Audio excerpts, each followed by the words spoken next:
Hello, I'm Joseph. I'm gonna talk about Zig, and I made a video about like why Zig is frustrating to learn. I ended up taking it down, checking out all my videos on Zig, with the most recent one just showing like Zig working Fleet. But I've used Zig for several months now, and I'm gonna give my 2 cents on it. I think overall, if you're coming from C, Zig is your best bet. However, if you're coming from C++, you're coming from C Sharp, Java, Rust, I don't think Zig is a viable option for you. I think you'll be kind of fighting against the grain, creating things that you kind of already have for free in these other languages because it is a lower level playing field than something like Rust, where you have some niceties for the language features to be able to have. Like something as simple as like async used to be in Zig and has since been removed. Something as simple as strings don't really exist, even though you see strings all over the place. They're not really a thing that exists in Zig, and I'm going to go through all that. But there are three facets to Zig I want to talk about in this video. The first one will be the language. The second one will be the C interop story, which I think is critical. And the last one will be Zig build, which is a nice to have, but I think it's a bit of a problem in itself. So, first, let me talk about the language. So, the first thing you're going to be doing most likely in Zig is working with strings. And you'll find out very quickly that it doesn't mention much about strings other than string literals. String literals is in you know just the pure definition. It is an array. It is a constant array, and the primitive type is a 8-bit or 1 byte array of unsigned, and you'll see that there's a colon zero here. This is another thing I'll get into a little bit later, but this is too much. This is too much to see the type for this string and not see it as an immutable string. If you had just saw the type come back as a mutable string, you'd probably be okay, and you would understand that you can't modify this. But it's a pointer to a const. What's the const to? Is it const to the array or the individual items of his here? You don't know until you start to try to work with some of this stuff. And I went to my whole video went to that. But the point is that the reason why there's not really a construct of a string is that everything is an array. A string is an array. And you would use like things like memory equality functions to get equality of strings if it's not a string literal. If it is a string literal, you could use a double equal sign, but most times you are never working with just string literals. You'll be working with allocated arrays or buffers of strings to be able to manipulate it. And so, where this gets a little bit murky, though, for me, is that for buffers, there's different ways to allocate buffers. And then for formatters, if you want to combine two strings together, normally the easiest ways is do like a string formatter, because if it's a string literal and then you have a dynamically allocated array, they don't work together. You just can't do plus plus. So, like for example, you can do plus plus on any array. They have to be the same type. You can, repose them together. But if they're not of the same type, which you'll find out very quickly, they'll almost never be of the same type. You then need to get into typecasting, which I'm not the biggest fan of how Zig typecast, but that's another little story. And so what you'll learn is that there are certain ways to buffer or create buffers for regular prefixed length strings, and then there's also something called a sentient terminated array. That's that colon zero that you saw here. And this is not to be confused with a slice. Basically, there are 4 bytes and the last one is invisible. So there's 5 bytes in total. And that value of that byte is null or zero in Zig. And so in C, when you're interrupting with it, you will need sentient terminated arrays to be able to have a null terminated string passed into a C function.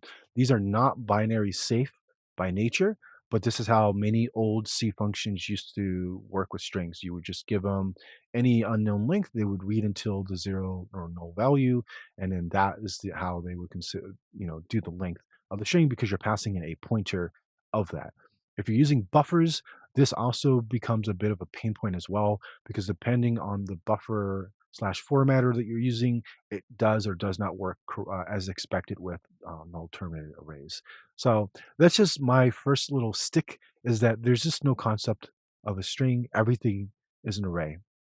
Another thing I want to talk about are closures. So closures, you have to hand roll just like you do in C. This is something that I was mentioning earlier where you just don't get everything out of the box. Like async is another one as well, where you kind of just have to hand roll your own solution. And some people are very capable to do that. Other people just don't want to spend the time to do that. But in order to actually do a closure, you would have to use anonymous struct literals. And this goes back into like the naming of some of this stuff because it's not very easy to find the name that you need to look up in the documentation or the language reference in this instance to be able to implement something like an anonymous or a closure. So I'm going to go ahead and show you something here real quick of a closure that I've implemented. If I can find it real quick. So here is the struct definition, then it is, declared. And I could technically do these in tandem, so I can have one declaration and then immediately initialize it. The issue I have there is I need to be able to actually pass in a pointer to, the declaration with the separation of this, and you could technically cast the type to get the type and then pass in the function, but here you can see I have the data I am kind of encapsulating, and then the function that it will call.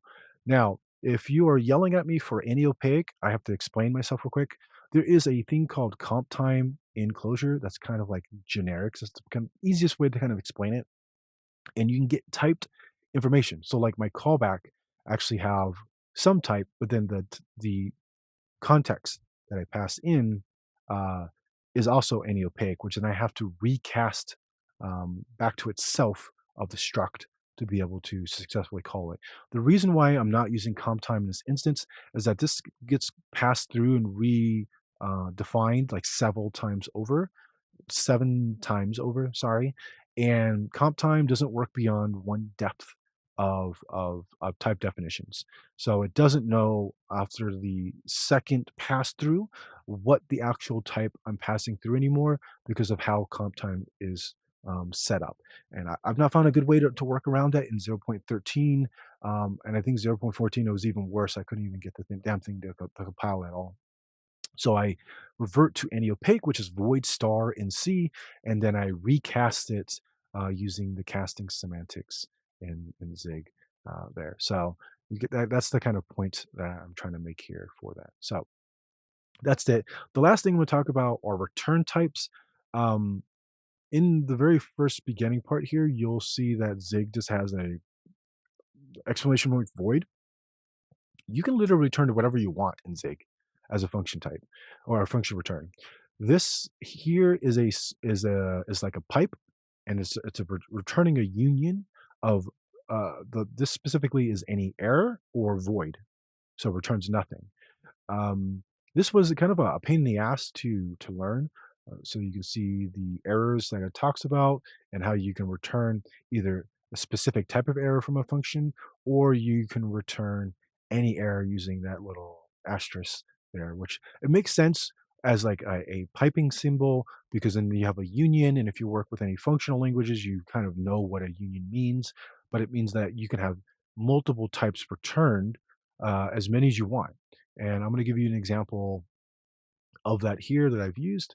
You got to find the function itself. So, did I close it already? Okay, let's see if I can refine that. It was Zen down here, I think. Zen, Zen, Zen. Here I'm returning a switch. So I'm not returning an error. I'm not returning a union, I'm returning a switch. And the switch is typed with every little bit I can interact with here, and all these have different little types I can work with as well. So it's cool that Zig allows this. It's just learning that Zig can allow this and learning to work with it in a way that makes a little bit more sense. So, for example, the way that sometimes you catch this stuff and sometimes you catch it and it doesn't return anything. Sometimes you catch it and you can return something. How you catch it depends on how you throw it or try it. And so I don't know. For me, it was just like just a big pain in the ass to learn error unions with the return types because it was a big ask when it's one of the first things you're going to be running into. But once you start to learn it, it's really cool. It's just that initial little hurdle there. So that's my like language sticks I have with it. The next thing I want to talk about was the C interop story. So just to give you some context here, I work on or I've worked on Raylib PHP, and it's been a while. I need to update it, and I've been trying to entertain just moving to Zig from C, just to make it a little bit safer to use because there's probably all these landmines I'm not aware of, but there's a lot of code. This is like 50,000 plus lines of C code, and I do auto generate this for the most part, but I would like to move this over to Zig, and so that is where, that little bit is at, and so I've been using the C, PHP source code and including that to build my extension. I've gotten this to work on or on Linux and Mac, and so here's an example of a reimplementation of a vector 3 I did in Raylib, and this is a lot of code. It's a lot of code for something as simple as just, making a class available in PHP that accesses the native um, struct in Zig here. So this gives access to this little bit of a struct data into PHP, and then you can call it. There's all these things like if you do var dump, you need a property iterator. If you do assignment, you need assignment operations. You could do things like incrementing. Um, there's all these like little gotchas here, and the only little catch I have here is that even just getting to this point was just riddled with C interop issues. So I have a little bit of a list here. When I can get this to work on Windows, I'll reopen this repository. But right now, it's private. Um, when you include a header for C, which is like one of the like when you find out how you do this, it's like wow, that's really easy. You just include the C header. That's it. And if there's other headers that need to be included, it will auto find those. If not, you need to include the paths for it to be found. And then I have like a little, like if it's Windows, get a different type of header, that type of thing. But really, really cool. It's a really easy thing. You don't need a separate process to make bindings for to incorporate a C feature. Swift has this pretty easy as well. It's a little nuanced, is special format. Rust has this as well, but my thing about specifically with Rust or Zig is that it will transcompile C code into Zig code, and in doing so, it will make bugs. And so that's the wrong one. I didn't want to show that one. One I ran into is that in the PHP internals, the C code, they expect you to adopt thousands of C functions, not just declarations. Even though this is defined in the PHP runtime, I have to have my own implementation and my extension to be able to initialize a string in PHP via C or Zig. And there's not enough information in this code to properly be translated over. And you'd be like, okay, why does it need a translator? Why can't it just not take the definition of this? Well, the reason is because this whole thing is in the actual header itself. So it's taking every bit of C code and transcompiling it, and then you get this kind of like ugly mess of stuff. But that's the compiled version. If you're trying to learn Zig and you already know C, there's actually a built-in feature that Zig provides. If I open up expand here, and it's called translate C. So you type in like Zig, translate C, your C code, and then out comes your Zig code. So if you're stuck, you're not sure how to cast something, like this is fucking impossible to read. Um, you just use C translate or translate C, and so that's what this import's effectively doing is running that same process, but sometimes it makes mistakes, and you have a couple of ways or three ways to deal with this, but my big thing about this is that many of these bugs in the C translate are old and they won't be fixed for years to come. And so you have no choice but to kind of work around that. So I just want to talk about the workarounds you could potentially do. The first one has to do with you can wrap your let's see here, wrapper. You could wrap the function that you need to call in C that's properly programmed that can skip over the C translate from Zig. You can wrap it into your own object file that you would compile separate from your Zig extension and then incorporate the object file in there to be able to call. So this lets you avoid having to call that little tidbit from Zig's C translate directly from C. And so I do this in a couple ways because there's also macros and variadic functions that are not supported in Zig as well. And so anything that needs to use a macro that I can't reprogram in Zig itself, I will just put a little wrapper around it as well. So that's the wrapper instance. The other one is to patch the C code. And so for PHP 8.3 and now 8.4, I have patch code to go change the C code to work around some of these bugs I've been running into. Because, like I said, they're not going to be fixed anytime soon. I don't want to wait years down the line to potentially have a fix for this stuff. And so, yeah, just that. The last one has to do with re-implementation of it. And so in that example that I provided, I actually wrote in my own implementation of it in Zig using this way. A little bit easier to read, but it properly works and does what it should have been doing in the C version as well. And so you can just write your own version of that, do your own translation, if that makes any sense, to be able to correctly call Zen string init.